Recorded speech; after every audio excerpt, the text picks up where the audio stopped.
Hello， 大家好啊，歡迎翻到嚟加密放題，我係 Tiger， 先報下時先。而家係2026年1月29號晏晝2點58分，我哋講一講金價同埋白銀嘅價格。而家每安士黃金價格係5557蚊美元啊，白銀118.7美元啊，哇，升到咧真係開始懷疑人生嚟。所以我哋今日嘅節目就係黃金白銀天定爆煲。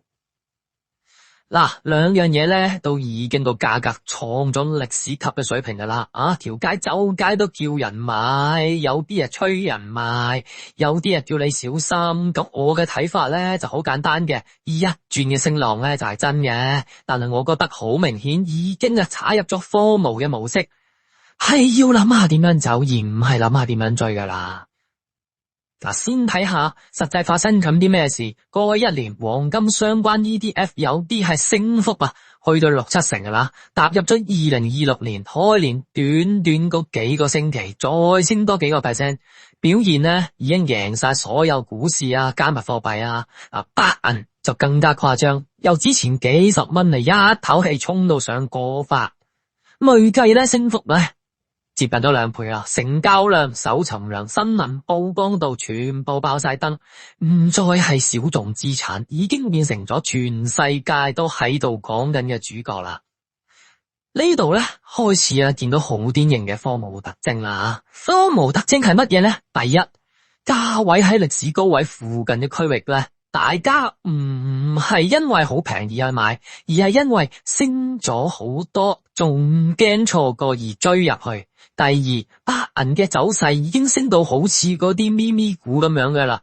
短時間一日內爆升，日內嘅波幅好鬼大，專業嘅分析仲形容係拋物線式嘅升浪啊！哇，你話拋物線幾咁恐怖啊？係通常FOMO尾就係去到呢個拋物線噶啦。仲有一樣嘢要提醒大家嘅。呢一種走勢咧，好大機會跟住落嚟咧，就成軍落去回調嘅，跌佢幾十個 percent 係唔會出奇噶，所以你哋要盡到好心理準備。第三就係資金咧同情緒一窩蜂啦，美國同歐洲嗰啲報道講到零售投資者大筆湧入黃金、白銀嘅 ETF， 出現咗FOMO嘅驅動式。避險大遷徙即係點樣啦？即係將原本佢可能買緊 BDC 嘅、買緊 ETH 嘅，全部轉鬼晒去買金買銀連平時炒股炒嗰啲咩加密貨幣炒嗰啲乜油嗰啲都開始講啦。喂，唔再玩翻嗰啲高風險啦，我哋都係擺入去避險金銀先啦。咁其實而家金銀好似就開始變成高風險啦。因為當一個資產變成咗所有人口中嘅保險箱，但個勢又係日日升日日破頂，呢種安全感咧，其實已經變成咗好大嘅風險啦。因為大家已經唔再諗風險，只係驚萬個人賺錢，萬個人避險。再講少少歷史嘅 pattern 唔使用咩專業名詞嘅，就用好簡單嘅嘢講俾你聽，好多次嘅大升浪，開頭都係好少人睇好，慢慢升，中段就係數據靚啦，基金買啦，專家講得真係好有道理去到尾段就變成咗唔好理價錢啦，總之我要貨而家喺黃金白銀身上咧，呢3樣嘢都齊晒噶啦，價格喺高位，白銀咧亦都保障，跟住咧散戶FOMO。跟住，哇，好多形容詞話呢樣嘢以後會繼續會點會超越咗比特幣比特幣要行開一二邊美債又點樣美金又點樣貶值嗰啲基本專家一出嚟講呢啲嘢咧，開始大家就要提醒呢個波動同埋風險啦。呢啲咁嘅畫面咧，喺我眼中咧，全部都係FOMO嘅標誌嚟嘅。喺咁嘅環境底下，我點樣做呢？我話俾你聽，我係唔會喺呢啲位再追入去搏多嗰幾個 percent， 因為風險同回報咧已經唔對稱。相反，如果我手上邊係黃金白銀，已經有咗唔錯嘅利潤，我會揀分段式鎖嚟慢慢落車。例如每升一段我就沽少少，將盈利嗰部分記得變成現金，而唔係死守到去最後一刻，我一定要摸到我頂我先走人，而且嗰一刻你一定係好鬼驚青嘅。咁樣做咧，唔係唱衰黃金白銀，喺我哋要承認呢個現實。當個市場已經喺個FOMO模式，你要諗嘅唔係點樣食埋最後嗰一啖我要賺到盡，而係令自己變成一個唔去接火棒嘅人，咁先係最叻嘅。最後我講清楚，以下係我個人主觀嘅判斷啊。而家咧FOMO嘅程度嚟睇咧，我覺得黃金同白銀呢一轉再爆波嘅機會係好高嘅，而且時間未必會拖好耐。我自己預計大概喺未來40日之內，好容易會見到一次又急又插得深嘅調整流，唔一定話今日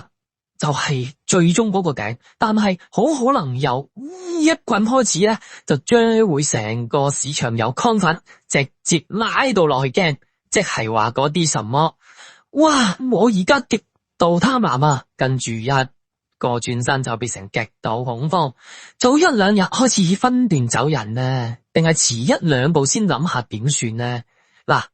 最終咧係兩個唔同世界嚟嘅，我會選擇前者，我走人先啦。總結一句，而家黃金白銀嘅升浪係真嘅，但FOMO亦都係真嘅。價格喺高位，白銀升到好似咪咪股啊，散戶同埋 ETF 資金一窩蜂咁衝入嚟啊，情緒行先過理性，呢啲全部都係典型嘅FOMO特徵。仲有嗰條拋物線啊，哇！你覺得佢仲可以向上插幾多咧？嗱，對於已經有利潤喺手嘅投資者，我會傾向用行動去表達態度，唔係加入FOMO，而係趁人哋仲喺度搶緊貨，我靜靜雞咁樣悄悄咁樣分段式鎖你，預留一啲現金喺下一次嘅機會啊，可能佢跌咗好多，如果俾我就會見到3字，我先會再入翻呢個市，我賺咗啦，我賺夠啦，我希望俾大家賺啊！但係我希望要落低啲位，因為我覺得我喺3000蚊買嘅黃金，我想第日喺3000蚊再買翻啫，就係咁簡單。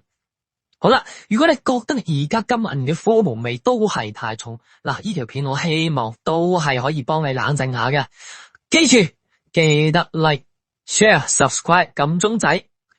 我都想FOMO下我嘅頻道噶。嗱，下一集咧我就會講下我PP 咗之後，究竟我會點樣去用我而家嘅資金作下一個輪動嘅資產嘅投資佈局啦。下一集我會拍一條叫做比特幣天命最高，嗱，專講咧另外一個加密貨幣嘅市場啊，點樣分清楚健康最高同埋愚蠢嘅FOMO。嗱，想快啲睇，記得留言建議性俾我。好快，下一集我哋見面喺度，同大家講聲拜拜。